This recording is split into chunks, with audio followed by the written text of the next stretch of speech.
You probably saw the headline and felt that jolt. The head coach standing at the podium, looking the situation in the eye, and saying out loud what a lot of fans have been afraid to admit. The defense is failing in ways that can't be papered over. When Brian Schottenheimer gives that kind of unfiltered assessment, it isn't just news. It's a call to action. It changes the narrative from, "We'll figure it out," to, "We have to figure it out, and fast." That's why this moment matters so much for you. As a Cowboys fan, the coach is acknowledging the problem publicly, and that means pressure will come from every direction: players, staff, front office, and yes, you in the stands and online. Now, before we get too far, if you're new around here and you want daily Cowboys breakdowns that don't hide the ugly parts, hit subscribe and ring the bell. We're pushing to 16,000 and your click actually helps. Back to the point. What did Schottenheimer actually say, and why did it land like a punch? He didn't sugarcoat it. The team is giving up too many easy plays, too many missed tackles, and too many self-inflicted wounds. That kind of language from your head coach isn't a normal post-game shrug.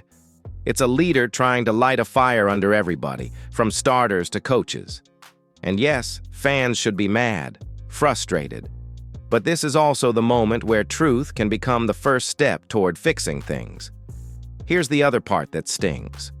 When the coach singles out systemic problems, it exposes that this isn't just a bad half or one bad matchup. It suggests the issues are baked into how the unit is playing: assignments, communication, and fundamentals. That's not impossible to fix, but it does require disciplined practice and accountability.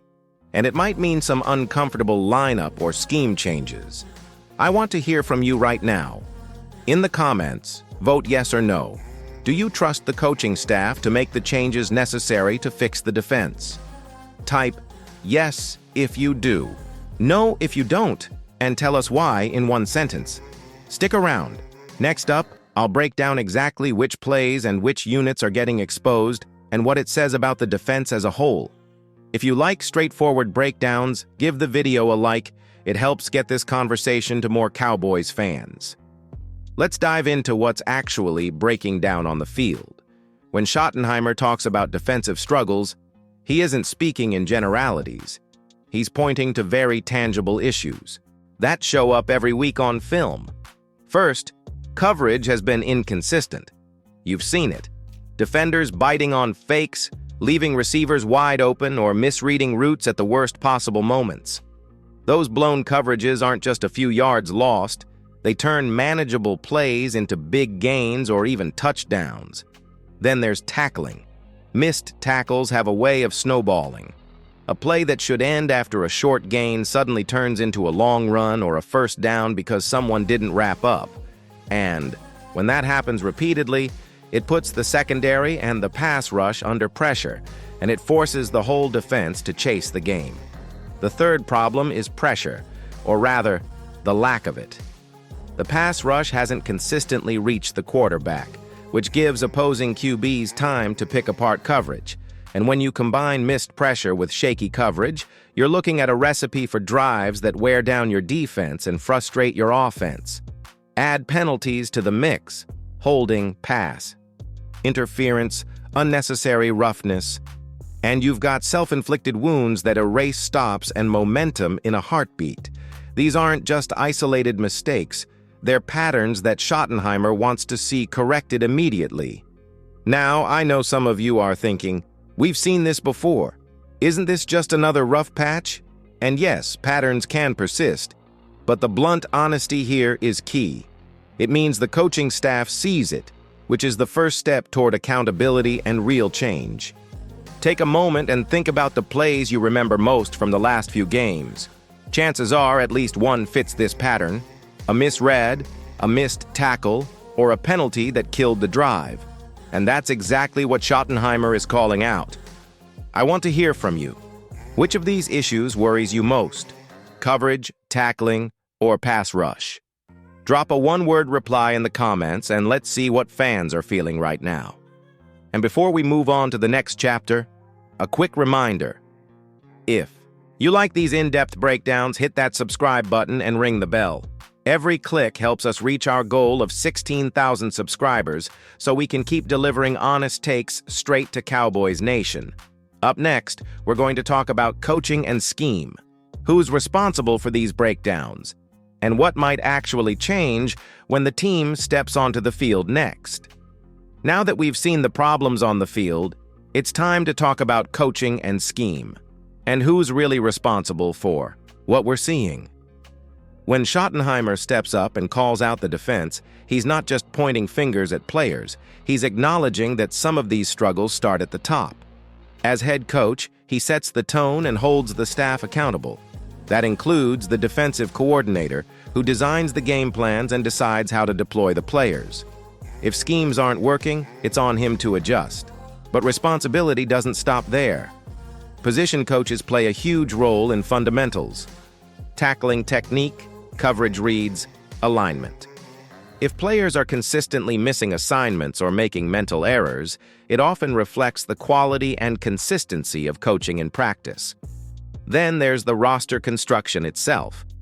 Some weaknesses are personnel-based: a thin secondary, a linebacker rotation that struggles to fill gaps, or defensive linemen who can't generate consistent pressure. Those are decisions made in the draft room, during free agency, and sometimes in trades.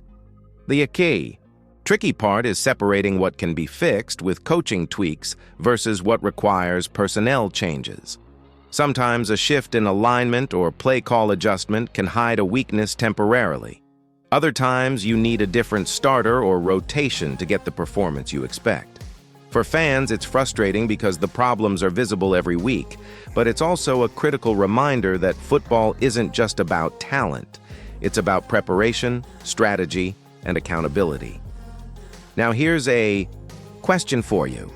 Who should be responsible for turning this defense around? Coaches or players? Type coach if you think it's on the staff to fix it, or players if you think the roster itself needs to step up. I'll be checking your responses because this debate is exactly what drives the conversation in Cowboys Nation. And while we're on the topic of responsibility, it's worth noting that Schottenheimer's tone has shifted compared to the start of the season. He's gone from optimistic, "We'll work it out," to realistic, "These are the issues and they need addressing." That honesty is a big deal. It means changes are coming, whether in practice, scheme, or personnel. But don't panic. Acknowledging a problem is the first step towards solving it. In the next chapter, we're going to break down the player side of things, injuries, depth, and which groups are really feeling the strain. You'll see why certain positions are underperforming and where adjustments might give the Cowboys the edge they need. And before we move on, don't forget to like this video if you appreciate honest, fan-first analysis, and if you haven't already, subscribe and hit the bell. Every click helps get our coverage to more fans who care about the Cowboys as much as we do. Now let's break down the player side of the equation: injuries, depth, and the real roster picture behind these defensive struggles. The issues aren't just schematic. Some are amplified because certain position groups are thin or underperforming. Take the secondary, for example. A couple of key injuries have forced younger, less experienced players into starting roles. That lack of experience can lead to missed reads, blown coverages, and the mental errors we've already talked about. Linebackers have also been a concern. Depth is thin, which means when starters get fatigued or go down, there aren't reliable replacements ready to step in. That puts pressure on the entire unit and exposes weaknesses that opposing offenses can exploit. The defensive line has its own challenges, too. While a few veterans perform at a high level, consistent pressure on the quarterback is limited when rotations are short, or younger players struggle to maintain gap integrity. And it all ties back to the fundamentals: tackling, pursuit, communication. Fatigue and lack of depth make those fundamental mistakes more likely. So, what can the Cowboys realistically do?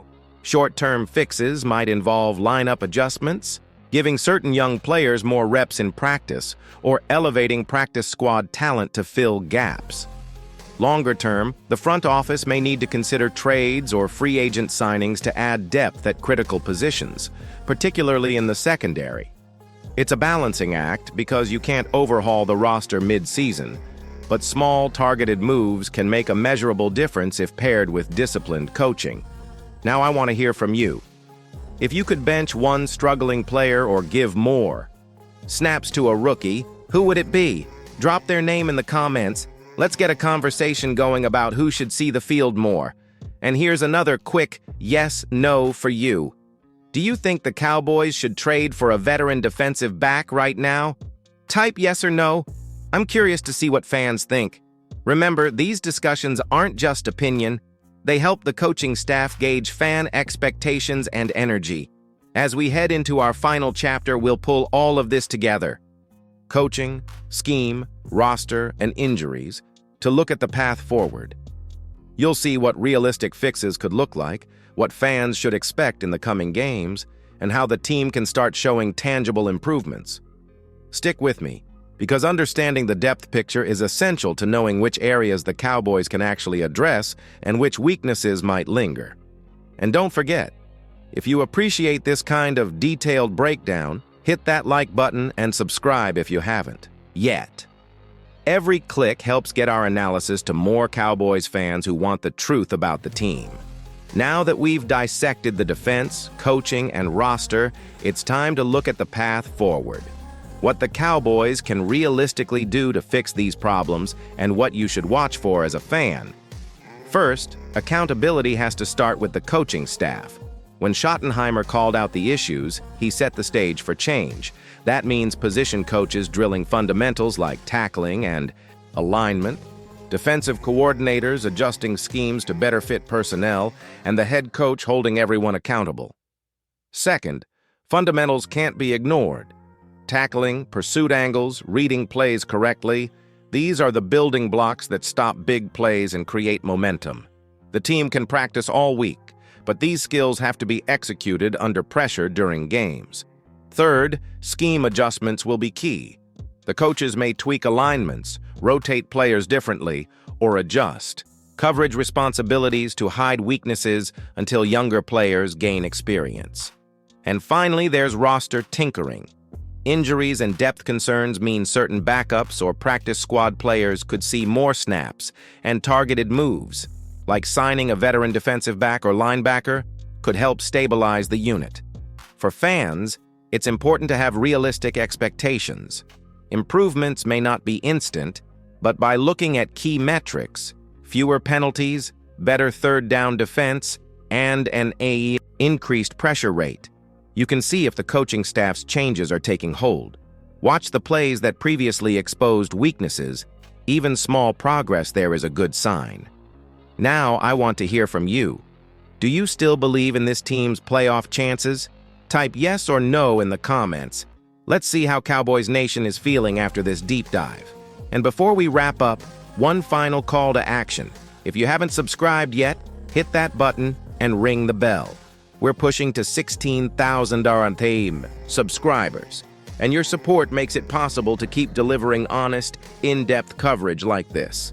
Give the video a like if you appreciate straight-to-the-point analysis that doesn't sugarcoat problems, and share it with friends who want to stay on top of everything Cowboys. This isn't just about wins and losses. It's about understanding the team's trajectory and being part of a community that cares as much as you do.